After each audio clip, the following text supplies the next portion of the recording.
There's a lot going on in the Columbus music scene right now, sort of in conjunction with also the art scene. A lot of shows coincide or are organized around each other. There are many venues in Columbus that are kind to bands, good bands to play with, good turnout, lots of kids show up to the bars. There's a lot of really sort of gritty, like DIY music happening in Columbus, right? Maybe even like self-consciously indie sort of sounds happening. I think right now, actually, I mean, there's a pretty good crop of people, you know, playing music in Columbus right now.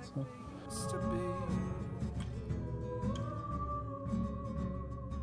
I moved here actually when I was 12 from Toronto. Really, what keeps me around Columbus is the people and like the friends that I've made, right? And Columbus seems to produce like these really artistic and creative and thoughtful and like inspired people. And I went to school here and I, you know, like Ohio State football.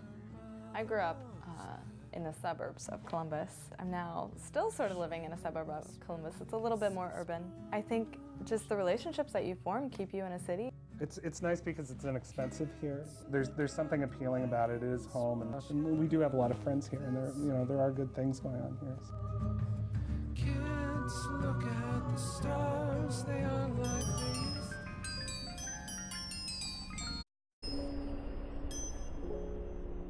Fire at the frat house, engine number 5. I want people to enjoy themselves, right? Playing with flotation walls for me has been emotional and like exuberant and fun.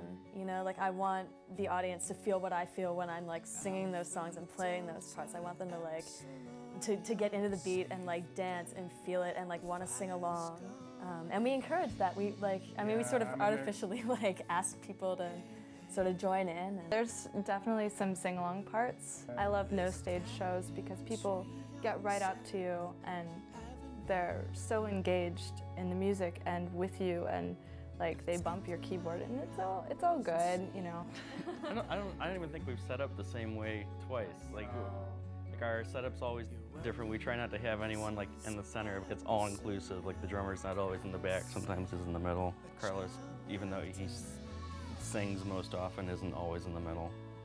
Sometimes he's in the back. Yeah. But I mean, a lot of it has to do with like the audience. I mean, I think about like shows that I see that are interesting and a lot of participation and back and forth. Hopefully, I mean, if we're doing a good job, it's like kind of changing the environment of the bar or the club for a little bit.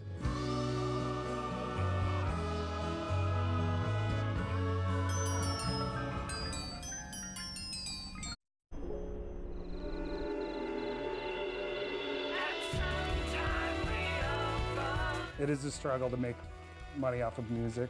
I was in a band and we were on a major label, and even then the money wasn't exactly rolling in, you know. I mean, it's not always, I think, what people think, and it's not always, you know, definitely not glamorous. But there are the things that aren't glamorous that are actually probably more appealing about it. You know, not everybody that's playing music is doing it because they want to be a rock star. You know? It is very much a struggle to make a living off of music, whether it's Columbus or somewhere else in the States. You have to enjoy it and get something out of it. It has to be its own reward. I mean, otherwise it is all struggle. You have to want to play the shows in order for it to be, you know, successful, I guess, to you, whatever that means.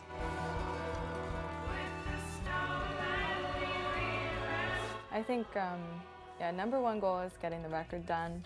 #2 goal is getting a van to travel in. #3 is actually touring. And paying for the gas that goes in the van. Oh yeah, it's gonna be a struggle. We're gonna have to convert to veggie fuel, I think, this year. We're Flotation Walls from Columbus, Ohio. We want to thank everybody who's ever kind of been in the band, worked with the band, you know, had anything to do with it.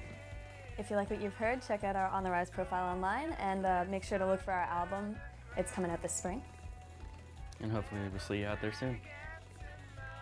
Bye. Bye.